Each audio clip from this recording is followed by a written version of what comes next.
What's going on, guys? As you can see behind me, my car's gone. The Subaru is actually at the body shop right now getting the engine bay painted. I'm not gonna tell you guys the color, but you'll see when it comes back. It's gonna be fucking sick. So in today's video, we're gonna be working on the engine since that's all that's left of my Subaru. So if you guys watched my ARP head stud part 2 video, which you should, because it's a good video. I was talking about at the end of that video that my front crank seal was sweating just a little bit, and I noticed that there was an aftermarket seal installed. So I actually went ahead and cleaned my engine up. But if you watched that last video, you would have seen that there was a little bit of oil buildup just around on the front of my oil pump around the crank seal area. And I noticed that my crank seal was an aftermarket seal because it has this like dark blue tinge to it. The OEM Subaru seals are all dark brown like this. So I went ahead and went to Subaru and bought an OEM crank seal. So in today's video, we're gonna be getting the OEM front crank seal in, getting all the timing components on, the cams, the timing belt, the tensioner, everything like that, and just getting the whole front part of the engine put together. So my coolant hard lines were looking pretty rough, lots of paint chipped off of them, and honestly, they just looked like shit. So off camera, I went ahead and painted all of these black. They're not all secured yet because I still need to get the O-rings for this main coolant line. But yeah, honestly, in my opinion, they look sexy as fuck. You're not even gonna see these in the car. Well, you might see this line a little bit, but I just want my shit to look good. So first thing we're gonna do today is get the old crank seal out of there. So all you're gonna do is take a 90-degree pick, and if you look on the inner layer of the seal here, you can actually get the pick in there. Then just turn it and make sure the pick's not hitting the crankshaft because that can mess up the seal surface, but pry it against the seal and then just pop it out. There we go, crank seal's out. Now you're gonna take a nice clean rag and just wipe out as much as you can inside of there. Now that you got it wiped out, grab your new OEM crank seal, take some Vaseline and just lube up the inside of the seal just to hold the spring in there nice. And then around the outside too to help it slide in nice and easy. Now don't put any silicone on the outside of the seal. There's actually an oil galley right under the crank pulley. Not sure if you guys can see that, but it's right there. And if you put silicone on the outside of the seal, it'll actually seal up that oil galley and you don't want that. Now you're gonna take your nice lubed up seal here, just push it in by hand as much as you can. Now, just like all my other seals that I put in, you're gonna get your 3/8 strap extension and a hammer and tap that bitch in there.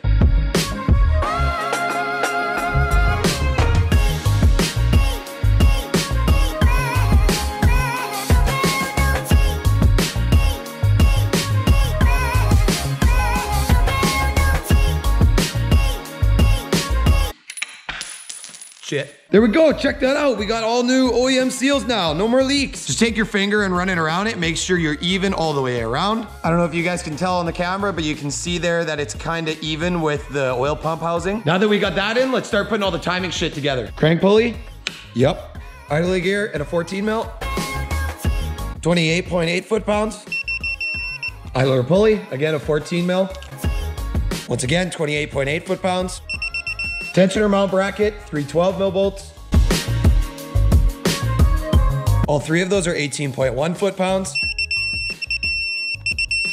Another idler pulley with a 12 mil. This one's 18.4 foot-pounds. Now your tensioner, make sure you got a washer on both sides of the bolt. Make sure that O-ring's there to hold the washer on the bolt. This one's another 14 mil and you're doing 28.8 foot-pounds. So with the tensioner, I'm reusing mine so I don't need to do this. But if you guys got a brand new tensioner, it is a hydraulic tensioner, so you're gonna need to bleed that tensioner out. So if you're bleeding it, you can see that I have a drill bit in there holding it down just from when I took it off before, so it's nice and loose. But when you guys bleed it, just install your tensioner. This pin's gonna be all the way out. It's gonna be fully tensioned. All you gotta do is get a ratchet on here, and this is reverse thread, so be careful and go very slow. Or you're pretty much just gonna get a wrench on there and put a slight amount of pressure just to compress that really, really slow. Once you get it fully compressed, hold it for like a minute or two, and then you can let it go down again, and then compress it again. Whoops.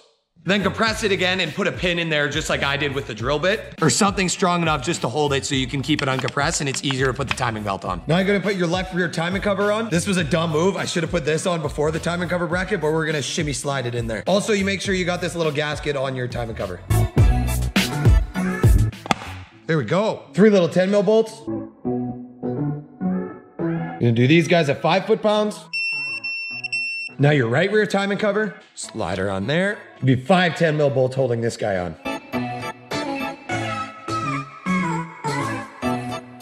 5 foot-pounds on all these too. Now I'm gonna shimmy slide my dipstick in there. Make sure you put new O-rings on and lube them up before you put them in.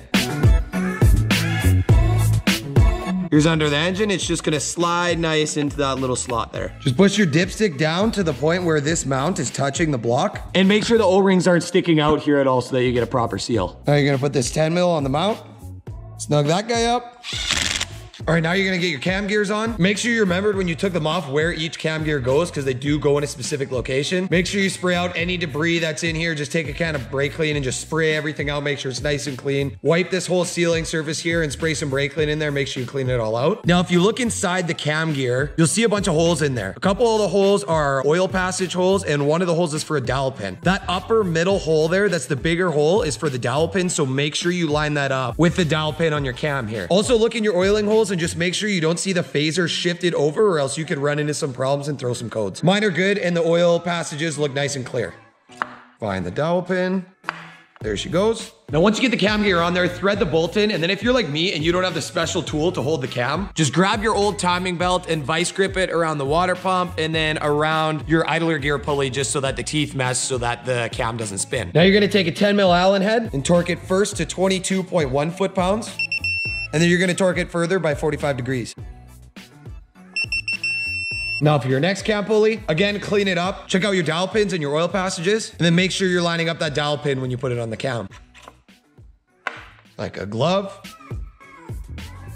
All right, this time I got my belt set up a little bit different. It goes around both pulleys because you can't wrap it around one because it doesn't fit, but same idea. Again, torque it at 22.1 foot-pounds first, and then again, 45 degrees past.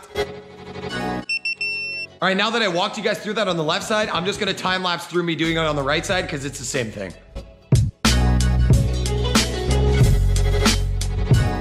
All right, now that we got all our cam pulleys on, we're gonna set the timing and get the belt on. So if you don't know how to take your timing belt off, I'll put the link up here for my first video on the ARP head stud install part 1, where I took the timing belt off so you know where to set your timing marks and stuff like that. So on the right side of your engine here, these cams are actually able to freewheel. They're in the what's called the zero lift position, so your cam lobes are actually not opening any valves. So all you wanna do is you can just spin these ones by hand till your timing mark on the side here lines up with this notch on the timing cover. Right about there. And then you're gonna spin this top one. So your top mark here lines up with the notch on the timing cover there. All right, there we go. So this top mark's lined up with the top mark on the timing cover. Both my two center marks are lined up with each cam pulley. And then my marks lined up here on the side with the notch on the timing cover. So now you got the right side of your engine set. Now to set the timing on your crank, you're just gonna take your bolt for your crank pulley and just thread it in there.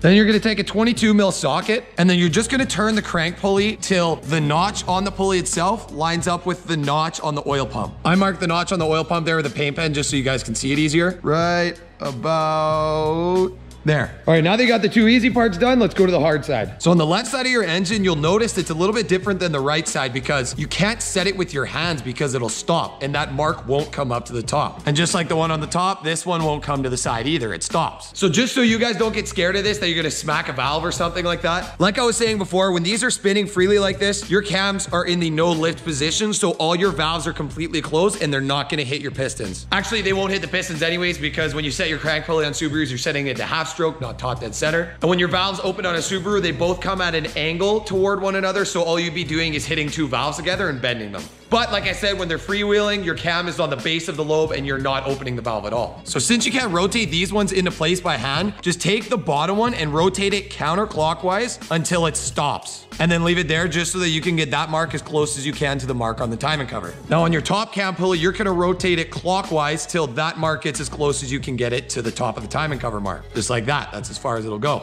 Now I'll just do a little time lapse of me getting the belt on, and then I'll show you guys how to set the timing.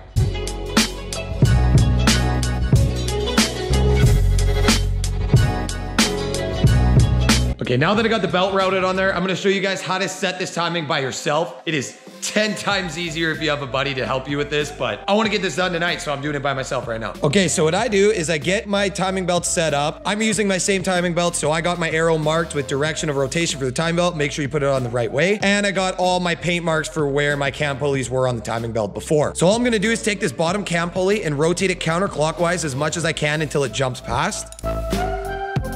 Here we go. Now that bottom cam pulley is just a little bit past the timing mark on the side. Now what I'm gonna do is get 2 ratchets that both have 10 mil Allen keys on them, or a 3/8 can work if you don't have 2 10s. Then I'm gonna put both ratchets on each cam pulley. I'm gonna grab my belt, lift it up, and I'm just gonna get it set in place on my mark on my timing belt where my mark is on my cam pulley, even though it's not lined up with the cover yet. Now I'm gonna take this ratchet and rotate this one as close as I can get it to that mark until it stops here and it's too tight. Now I'm gonna take my belt on the bottom here and line it up so that the mark sits on the cam pulley where the mark is on the cam pulley. Now I'm gonna hold this as best as I can with my hands, and I'm gonna rotate both at the same time by holding this cam pulley with my hands and rotating the top one with the ratchet. Just turn it as much as you can until you can get those marks lined up.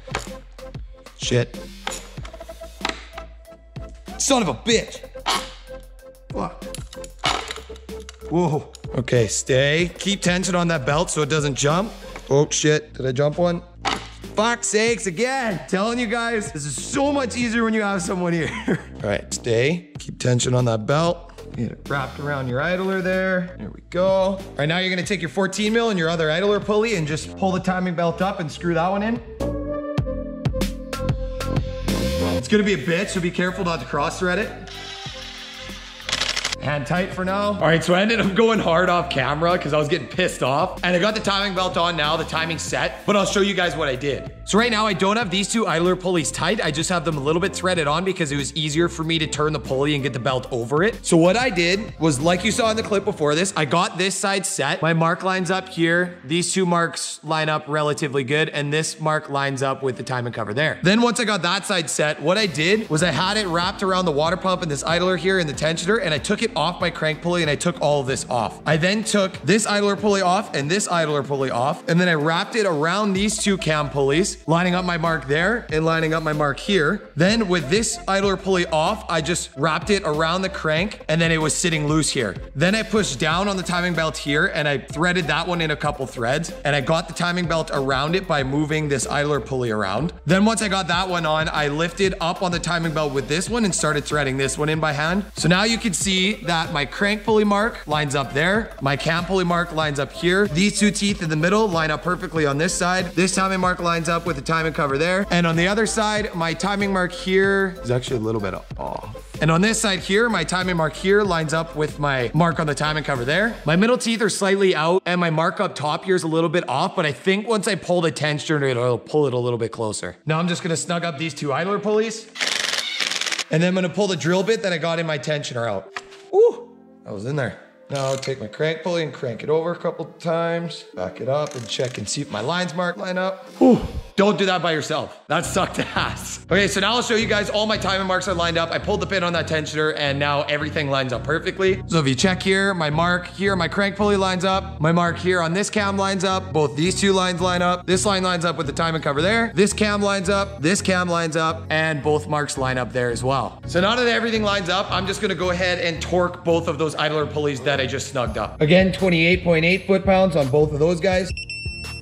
All right, now that the belt's on and the timing set, I don't need to use a ratchet anymore to move the cam gears at all. So let's get the cam phaser cover plate thing with the O-rings back on all 4 of the cams. I honestly have no idea what those are called. First, you're gonna get your O-ring on there. You can reuse these. I've never had an issue with them leaking or anything like that. Just make sure the O-ring's not ripped or anything like that and it's still in good shape. Then just put it in its little slot there. Then you're gonna get your plate on there with your 3 bolts. The torque on these 3 bolts is only 2.5 foot-pounds, but good luck finding a torque wrench that goes that low, so just snug these up with a 1/4-inch ratchet.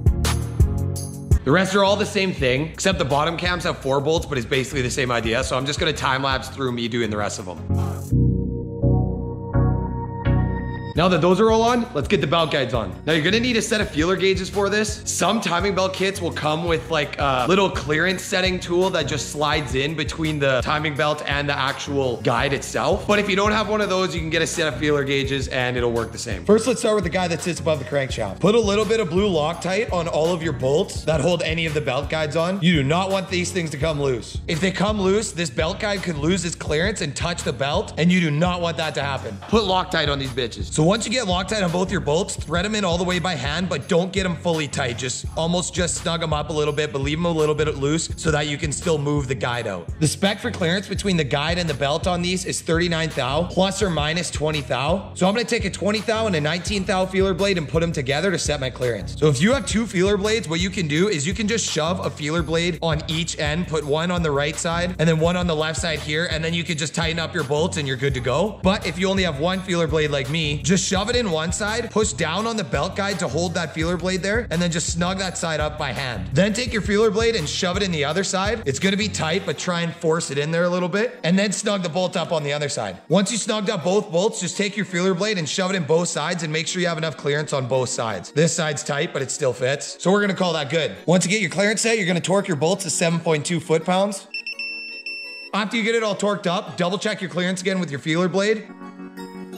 Make sure it goes in on both sides, and then just give it a little visual inspection too and make sure you can see air through both sides. Now you should have 3 cam gear belt guides. 2 on the right side of your engine, and then 1 on the bottom on the left side of your engine. Again, put some Loctite on the threads, set your guide into place. Then you're gonna shove your 39 thou feeler blade in there again. On these ones, shove it in on one side where the 1 bolt is, then push your guide all the way down, then just snug that bolt up by hand. Then you're gonna go on the bottom one, push that one all the way down by hand, and then snug this bolt up by hand just till it stops. Then once you got both those snugged up, put your feeler blade back in there again, make sure it fits the whole way across. Then you're gonna grab your torque wrench, you torque these guys to 5 foot-pounds. They are 5 mil Allen key. Then again, after you torque them, just double check your clearance. Now I'm not gonna film me doing the other 2, it's the exact same thing, and this video is getting long enough already. So yeah, put the other 2 on, blue Loctite, 5 foot-pounds, 39 thou clearance, all that shit. Once you get all your belt guides on, then you can get your timing cover on there. Put the middle portion on first and make sure all your gaskets are there. Then you can get your 2 side pieces on.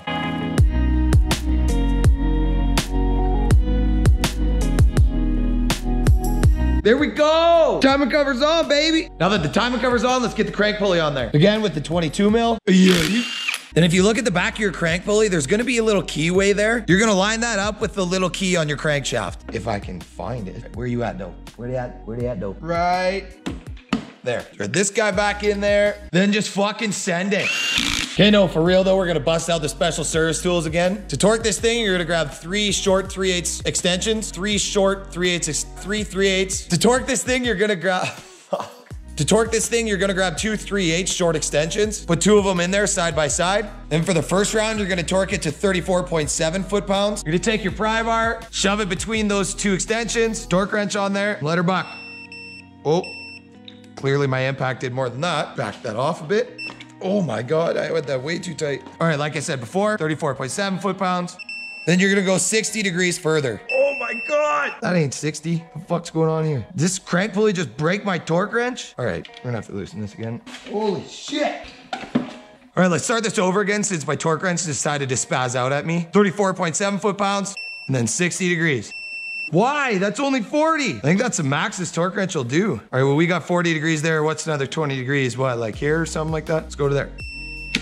Whoa! Special service tools. Holy shit. All right, I'm not doing that angle shit anymore. Let's just go 133 foot-pounds.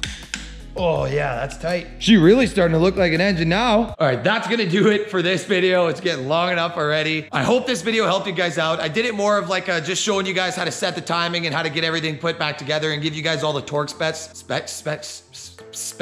on every bolt pretty much. I'm sure you can see that that part stash stacking up behind me there. I don't want to show that too much, but the SCI should be coming back from paint in like the next week or 2, and we're gonna be grinding hard as soon as that thing gets back. Getting this engine and transmission and all my brake lines, the whole wiring harness, getting absolutely everything thrown back in the car. So stay tuned if you want to keep updated with this build process of this absolute beast of a car that this Subaru is gonna be, especially with that big spoolie boy in there. But yeah, I hope you guys enjoyed the video. Peace out. Thanks for watching.